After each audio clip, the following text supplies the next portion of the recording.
Okay, Ken, we are live. All right, so as I change my name here, all right. Good afternoon, City's Advisory Committee. I'm calling the meeting, our special meeting of April 9th, 2021 to order. Let us go ahead and ask Ruth. I believe I saw Ruth. Ruth, can you go ahead and do a roll call by city? And then when your city attendees is called, if you can identify your name and title for the record. And if there's more than two of you, if both of you can identify yourselves. So Ruth, perhaps in alphabetical order of the city. It's all you. Good afternoon, committee members. Carlsbad. Oz Gomez, Deputy City Manager for Public Works. Chula Vista. Laura Black, Assistant Director for Development Services. Coronado.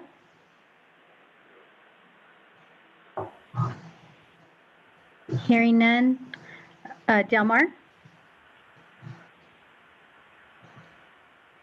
Hearing none. El Cajon. Vince DiMaggio, Assistant City Manager. Encinitas. Hearing none. Escondido. Jeffrey Epp, City Manager. Imperial Beach. Tyler Foltz, Community Development Director. La Mesa. Kara Tushok, Community Development Director. Lemon Grove. Lydia Romero, City Manager. National City. Tony Winnie, Assistant City Manager. Oceanside. Jonathan Borrego, Deputy City Manager. Poway. Wendy Casterman, Assistant City Manager. San Diego. Hearing none. San Marcos. Hearing none. Santee. Tom Romstad, Senior Management Analyst for Marlene Best. Solana Beach. Hearing none. Vista. Patrick Johnson, City Manager.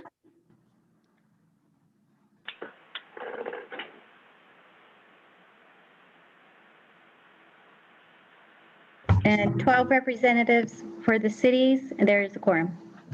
Thank you, Ruth, and thank you to the 12 who are taking 45 minutes out of your day to get your biennial check-in with your friendly regulator of city boundaries and municipal service areas. So the agenda today, as you see, is going to be focused in on talking a little bit about our draft budget and work plan that certainly affects all of you. And thank you again for your timely payments, both this year and I anticipate next year. We are also then going to hear from Priscilla Allen. Wendy in her fair city of Poway has been nice enough to allow us to be the first municipality that we covered in a service review. So Priscilla is going to, for the benefit of kind of telegraphing what all of you and your agencies can expect, kind of go over the thinking at LAFCO when we look at a city and we try to align it with the world of LAFCO interest and mandate. And then last but not least, as the veterans on this group know, we created this as somewhat of a pilot program, a 2-year pilot program. We wanted to see how it was going. And so my request and intention is to extend it for another 2 years, barring your input and or suggestions on how best to go forward. If there is just an overwhelming desire to either reduce the volume of meetings or not meet at all, yes, we will be hurt, but we will survive. So this is all on the plate for today. So I do want to just take a quick opportunity. LAFCO staff, if you can all put on your video feed for a second, I just want to introduce you to all of the people behind the scene.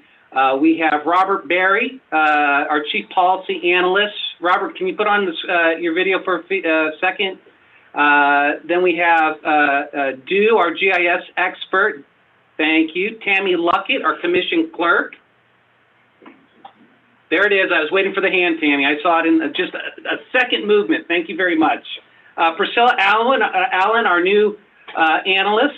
Ruth Arliano, who will be serving as clerk. There's Robert. I like the outfit, blazer and a t-shirt. I caught you off guard, good. And then who did I not, Erica?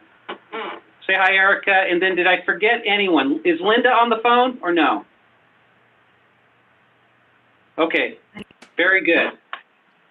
So thank you, staff. So let's proceed. We have a light consent calendar. It does include the minutes of our last meeting on September 18th. Even if you weren't here, so long as someone from your city was, and I assume you watched the video, you are rehabilitated. And then we have just a couple of information items as part of that. If I could get a motion to approve the consent calendar in a second, that would be great. So moved. Thank you, Jeff. Way to step up. Can I get a second? Second. Second. Lydia. Lydia, thank you so much. So first and second, Jeff and Lydia, I'm going to be cautious with the Brown Act or be a little reckless, and I'm going to just simply go with all those in favor, say aye. Aye. Aye. Aye. Perfect. Aye. Any no's? Very good. I think that meets the spirit of the Brown Act in these unusual times. So very good. So then we're moving along. As all of you know, every year LAFCO endeavors to create a work plan that meets our planning and regulatory responsibilities, and in particular, increasing emphasis on the planning side. And Priscilla's going to talk a little bit about what that means in real life. But if you take a look at your agenda packet, down on page, let's see here, I will get to it myself. Hold on one second.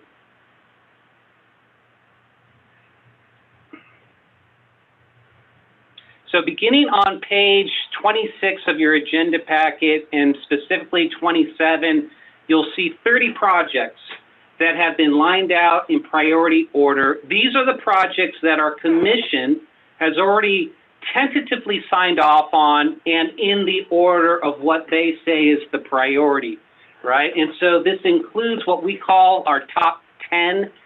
These are the projects we are most interested in applying our resources on. These will look familiar to many of you because a few of them are being carried forward from the current fiscal year. That includes our interest, Jeff, of wrapping up our Escondido Municipal Service Review, and then also for our friends in Oceanside and Carlsbad and Encinitas, working to complete service reviews for your regions. There are also some other service reviews, if time permits, that are also on the schedule. San Marcos and Vista, I know you've been very patient with us. We promise we are working on it. For whatever the reason, we just have been slowed a bit by a couple of factors, but that too is on our list of to-dos. But you'll also see some interesting policy issues that may not directly affect you as land use and service providers, but they certainly affect some of the special districts that you are either dependent on and or have some interaction with. In particular, rule number 4, which is listed as number 6 on our to-do list. Our regulation of special districts is more in-depth than it is with cities. And so not only do we take interest in special districts, boundaries, and service areas, we take interest in the functioning class of their services. So Paz will have a real life example for her about Leucadia and whether Leucadia does or does not have authorization to be in the business of retail recycled water. So yes, these are the kind of nuances that LAFCO gets involved in, wholesale versus retail. Also, and again, this may affect certainly some of our counties that are involved with or have cities that have resource conservation districts, about SGMA and groundwater management. We're dealing with those topics. So I appreciate it's a peripheral topic, but I would certainly encourage all of you to have someone on your staff paying attention to our update on Rule 4. We're also, by way of the Commission's interest, expanding our activities to be a little more proactive in second language notifications.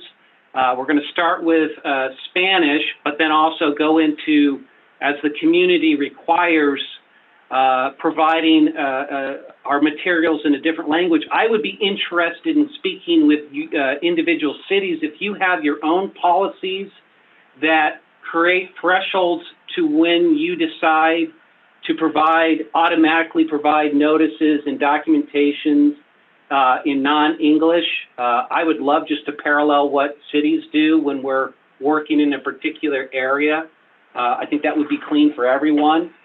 And then kind of a new thing for us, but it's been on the back of our mind, and certainly with some of our new commissioners, we've kind of skirted the topic of environmental and social justice in the sense of directly addressing it.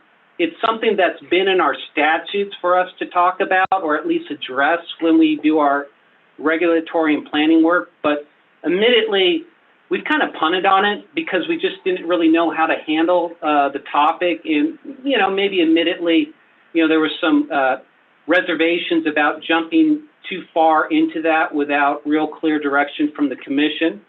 Well, that direction now has been provided by way of our new members.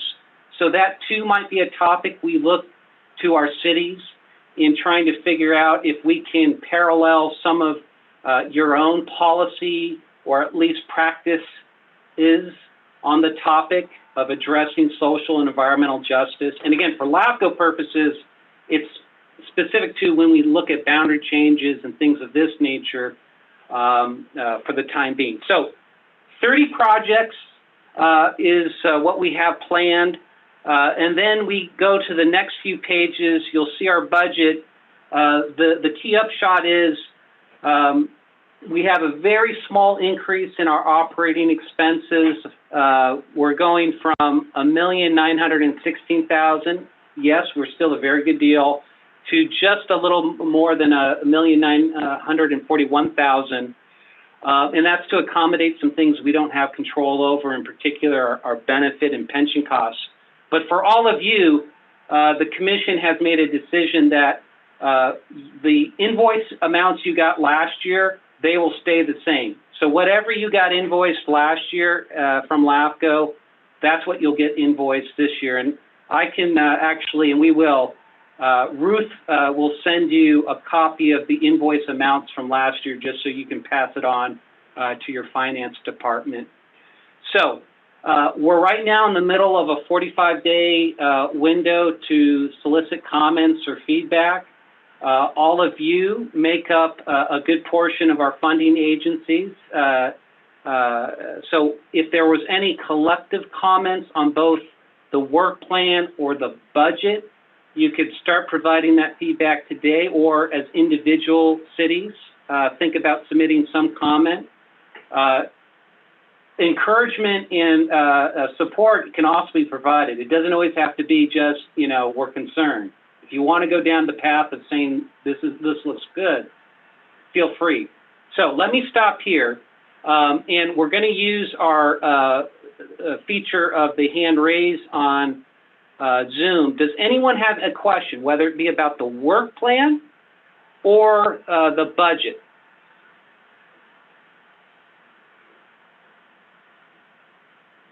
Seeing none, outstanding. So your clerks probably already have the formal notice in their inbox that it's making their way either to you or your finance department. I think through the end of April, there's still an opportunity to comment, and the commission will take this item up formally at our May 3rd meeting. So with that, let us move on to the next item on our agenda. And this is where we bring in Priscilla Allen.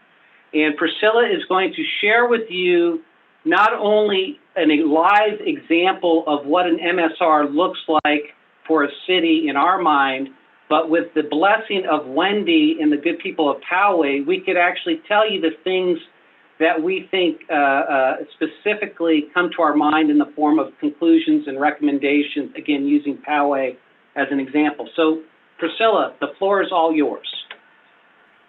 Thank you so much, Keen. Yes, thank you for having me today. My name is Priscilla Allen. I am analyst with San Diego LAFCO. If you can put up the presentation for us all to take a look at. So today I'm going to be talking about the Municipal Service Review on the Poway region. This is our draft report for April of 2021. I'm going to first start off with just giving kind of an overview of the MSR, its purpose, and kind of what it helps us inform. So next slide for me, do. So just again, an overview. So it helps us evaluate services relative to informing our regulatory and planning functions. So sphere determinations, but also irrespective of that, kind of how we align overall orderly development. It's a tool that the commission can use to exercise a considerable amount of power in facilitating boundary changes or initiating its own reorganizations, such as forming, consolidating, or dissolving special districts. And so specific to this MSR, we were looking at the city of Poway. There are special districts within the region, but we kept it to the Poway region as our focus. So next, we'll kind of dive into the outline of the MSR. So we start off by giving an overview of LAFCO, and for the reader who doesn't know about LAFCO, but then we dive into the agency and we start off with an executive summary. And the executive summary, if you can move on to the next slide for me.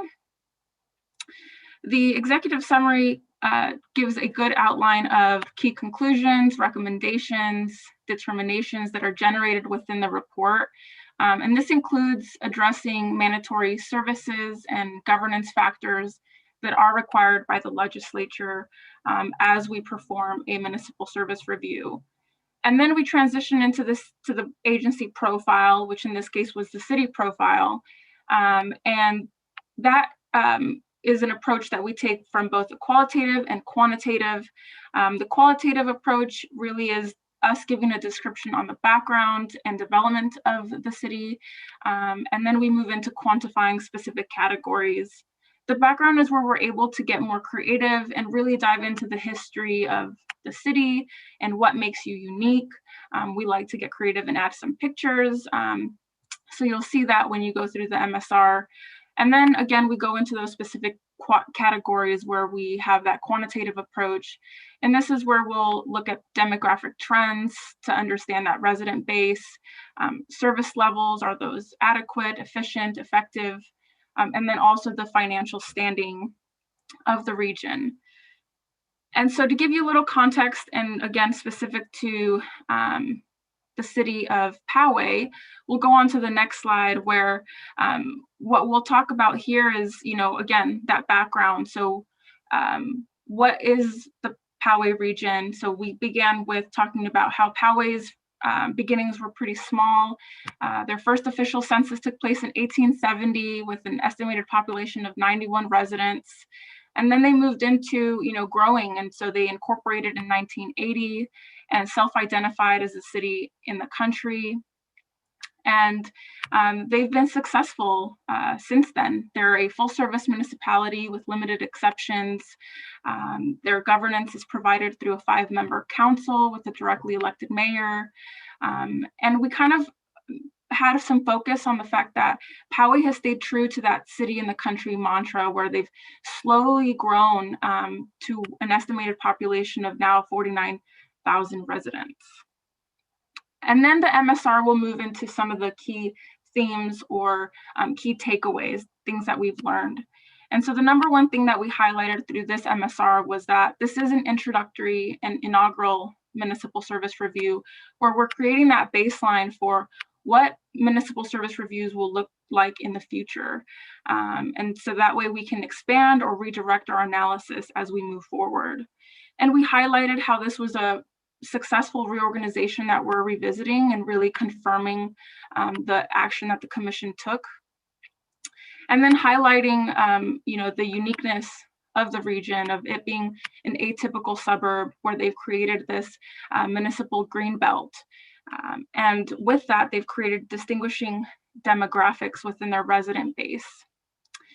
And then specific to LAFCO, and kind of one of the focuses that we have is, regarding providing affordable housing and accommodating housing for all income levels.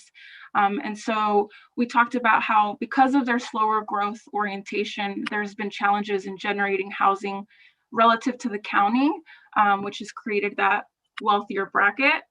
But then as we moved on to the municipal service capacities, highlighting that, they have the ability to service their present and future needs, and that they have a positive financial standing, with one exception.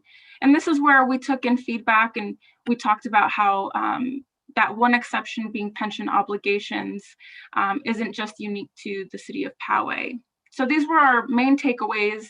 And this is where we start to directly tie these main themes to our recommendations to the commission.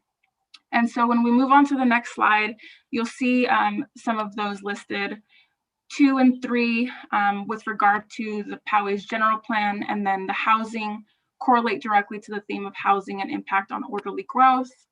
And again, highlighting that that's not just a focus for the city of Poway or the agency that we're visiting, but also for us when we revisit that agency in future reviews.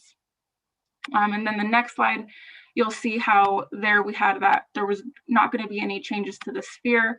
And that's, again, a focus of a municipal service review is informing those decisions.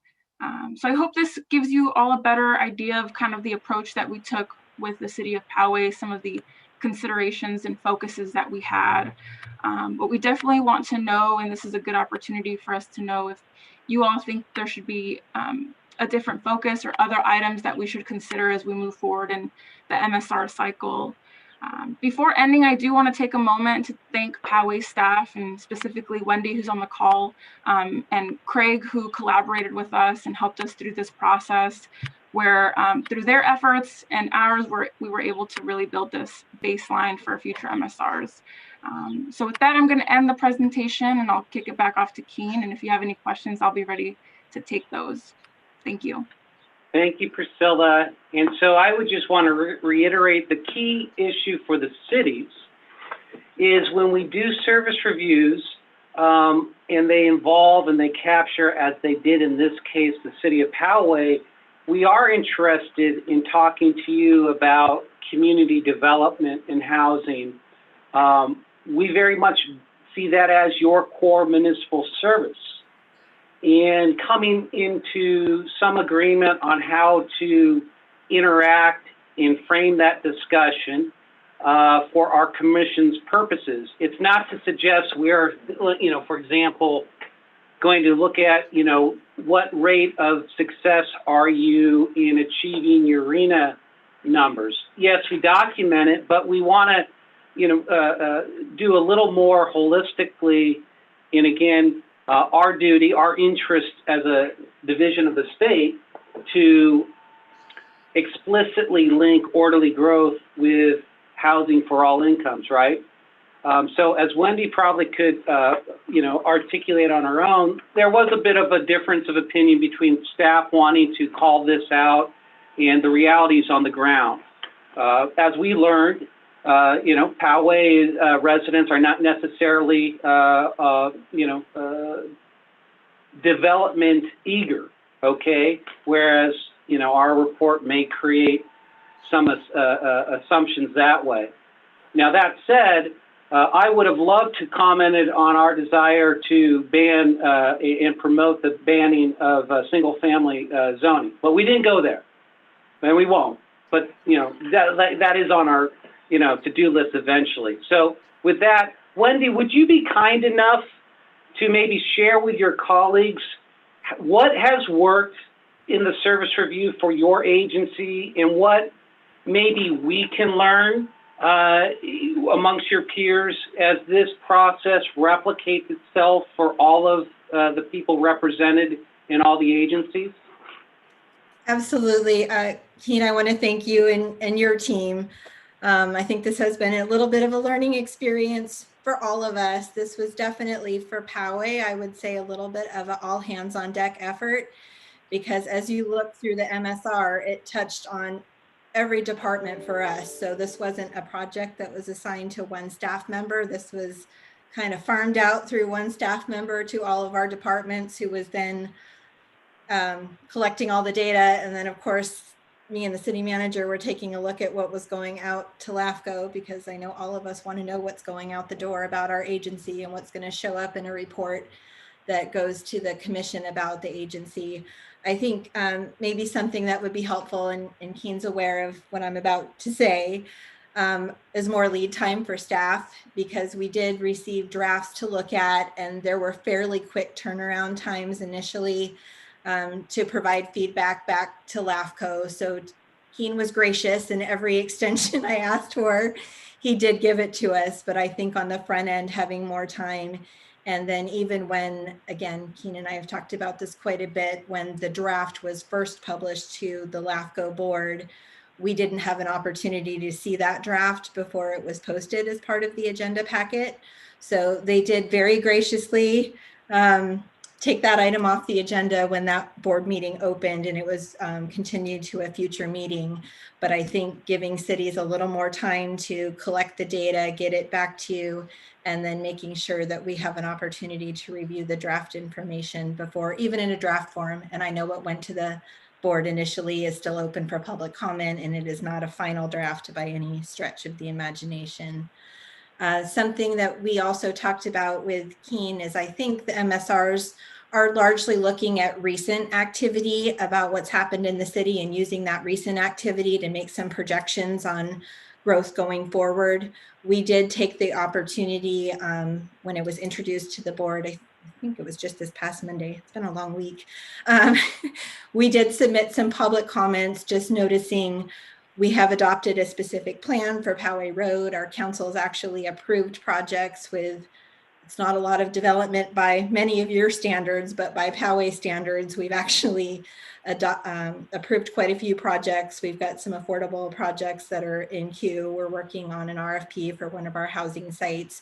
So we just wanted to call out that even though, yes, our growth is slow, and if you only looked back at the last 5 years, you wouldn't see too much has happened, that we actually have quite a bit happening in Poway at this particular juncture. There were some recommendations that we didn't completely agree with. Keen knows that too. I don't think we'll be looking at a general plan update, as Priscilla pointed out and Keen commented. We are the city in the country. We're very proud of that. And I don't see a general plan in our update in our future, but that is in the recommendations, and I appreciate what LAFCO's role is. So I think overall it was a good collaborative effort, but it was absolutely a work on staff's part. So for any of you on the call who haven't gone through this with staff before, it will be a team effort for you when that request comes in. Is that helpful, Keen? Are you looking for? That's very helpful, Wendy. Thank you so much. So with that insider perspective of what all of you can kind of anticipate, and with the open invitation to talk to LAFCO staff, Priscilla, Linda, Robert, as we proceed in these endeavors. And for those who, again, reference back to our work plan for the upcoming fiscal year, the better and the more upfront communication, the better, and certainly for our benefit. I don't want, Wendy correctly called us out on the mat and said, hey, pull this item, we haven't had time. my instinct is not to pull items, but hey, at these kind of events, we try to be as accommodating as possible. Going forward, once we produce that draft and it's on our agenda, I'm forewarning, it would be very hard for us to want to pull it again, assuming that we've developed a now more clear communication path. So all that said, I'm looking at our hand feature on Zoom. Any general observations, any questions? All the better. Anything on the minds? I see a question. Well, we have a couple outstanding. Let's start with Jonathan from City of Oceanside. Yes, sir. Good afternoon. And this question was more for Wendy, seeing that it looks like Oceanside is on the short list in terms of priorities for future MSRs. But did you find yourself and your staff focused on certain elements of the MSR more so than others? I would assume that's the case. And if so, what were those particular areas of focus, or was it more of a broad-ranged effort that really took a lot in terms of all the different areas of study? I think it depended on which phase of the study we were in. So when we initially got the data requests, I would say it was kind of across the board. For example, there was a lot of financial information that I think the draft pulled from our CAFR, which I guess I'm not supposed to use that acronym anymore. I can't remember what the new acronym is. It's okay. So our finance director, for example, focused heavily on that portion and verifying that information. There was related info to fire response time. So our fire chief, and we're a pretty small organization, so I don't know that it would necessarily be your department heads involved or not, but we don't have a lot of depth. So at the beginning, when we were all looking at information, I would say there wasn't one particular focus area.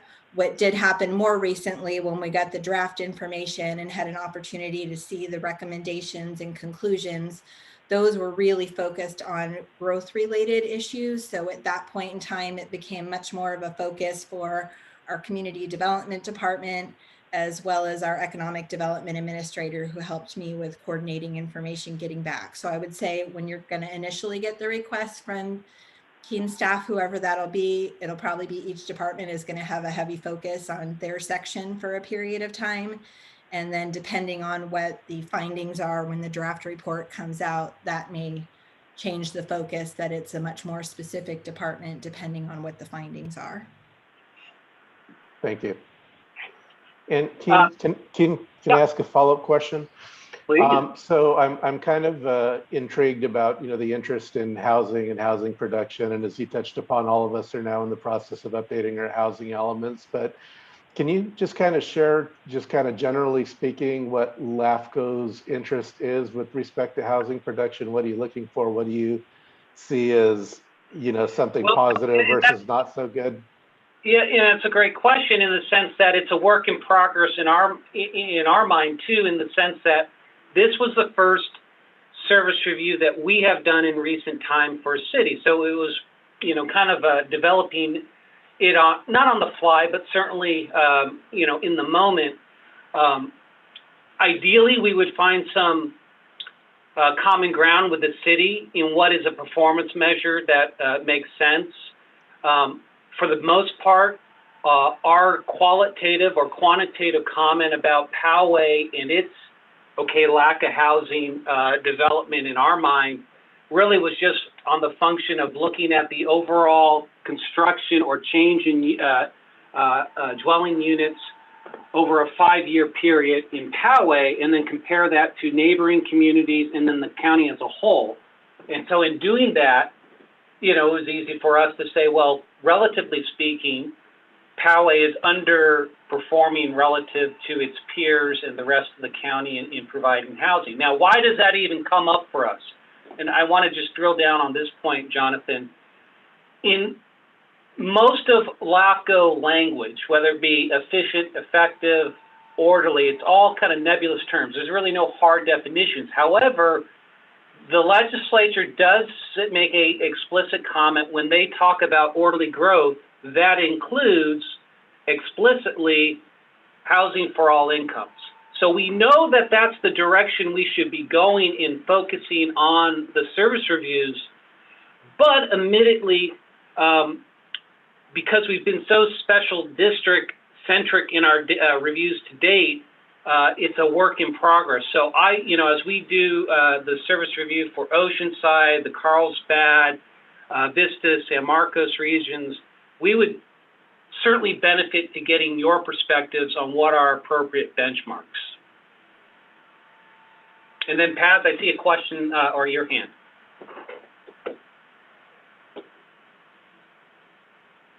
Oh, sorry about that. So along the same lines, I was wondering, we had earlier conversations with Linda with regards to starting off our MSR. And my understanding was our focus was going to be mostly on including fire protection, but on the water and wastewater sewer side of the house. And from what Wendy had described, it sounded like it also delved into community development, economic development, and everything across the board. Is that the case? Because very similar, we are full service, so does that cover PD, Parks and Rec, and libraries, cultural arts, and all those other services as well? So just trying to get some clarification. Yeah. So and I'll let Linda jump in. I see her on the call, but when we come to a city, we would the big three in LAFCO world is always going to be fire, water, and wastewater, and then for cities, community development. The other things is a bit of some heightened discretion in discussing it with the agencies.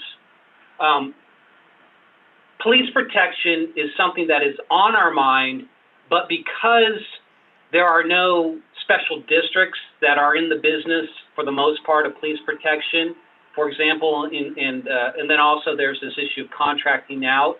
We made a comment in the Poway study that in the next service review, we'll come back to looking more closely at a range of municipal services that we just didn't cover. Police protection being one. I don't think we talked about library in this study, did we, Priscilla? Animal control, we punted. So there is this list of punted municipal services that we recognize all of you and your agencies provide, but at least in these first round of studies that we cover with you, it's very likely we will simply acknowledge they exist, but we're not looking into them. And that's a conversation we'll have with each one of you. Pause for us. There were a couple questions or data points related to community services that I did have to have staff verify. So we didn't go in depth into them, but there were a couple components of the draft report that I did farm out to community services, but it wasn't a lot of work. Okay, thank you. And then how about the public works side of the house that's other than, water and wastewater, such as construction, maybe some of the engineering, fleet, facilities, maintenance, environmental management, those kinds of items, are those also included or not so much? Public works for us includes utilities, I think, because we're smaller. So when I said public works, I did primarily mean water and wastewater. I'm sorry, I didn't make that clarification. Thank you. Okay, any other questions, observations, looking at the hand system here? Well, very good. So again, Wendy and your staff, thank you for allowing us to use you as our initial example. And again, from our perspective, we learned a lot from your staff and in how to start refining this process going forward, and again, based on a lot of great input from you. So thank you so much. So let us move with 5 minutes to go, item 5C. So as I mentioned up front, we recreated the city's advisory committee 2 years ago after it had been dormant for a number of years, if not decades. And the idea has been to create some type of regular check-in so that you're aware of our work plan and our work plan activities, and then you provide us some feedback in some relative real time. Maybe it's a few months outside of the exact moment, but some level of real-time input. So the current kind of pilot process is coming to an end with this fiscal year.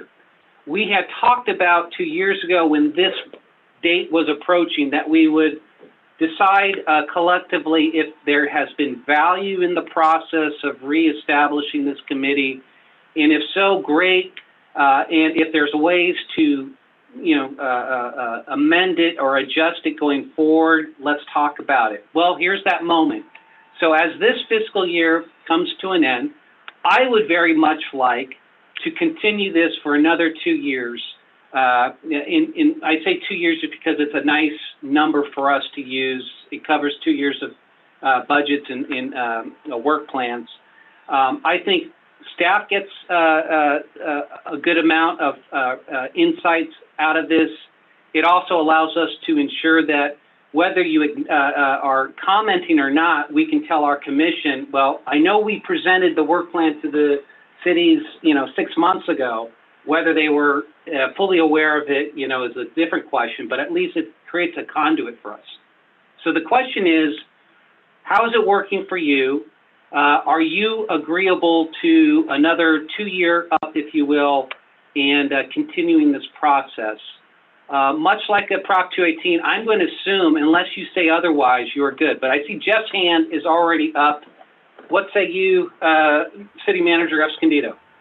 Well, Keen, I think that the discussion we just had about the MSRs highlights the importance of having a committee like this. I think even though we've only met a few times, it's been valuable. So I think your recommendation is a good one. I just wanted to endorse that and tell you that I appreciate that. Thank you, Jeff. I appreciate that. Any other comments? Any other ways to look at it? Can Jeff's comments speak for the entire committee that there is value in proceeding forward at least for the next 2 years? Yes. Thank you, Paz. I see the affirmative. Very good. Well, with that, thank you so much. So we will continue. I will provide a formal letter to all of you saying we're going to re-up for another 2 years. I know last time there was a request that I make a formal request that you do appointments. I'm good with just putting in my letter that you decide, your city manager decides what appointments they want to make, if it's him or her or their designees. I just assume unless you want something more formal, I'll defer again to the city managers to make that call. And with that in mind, 2 meetings a year, so the next meeting will be sometime in September. We try to give a month notice to get as many people on board as possible. So with that said, let me go to the last few items. Any committee member announcements around the horn? Jeff, your hand is still up, or was that a leftover from the last item?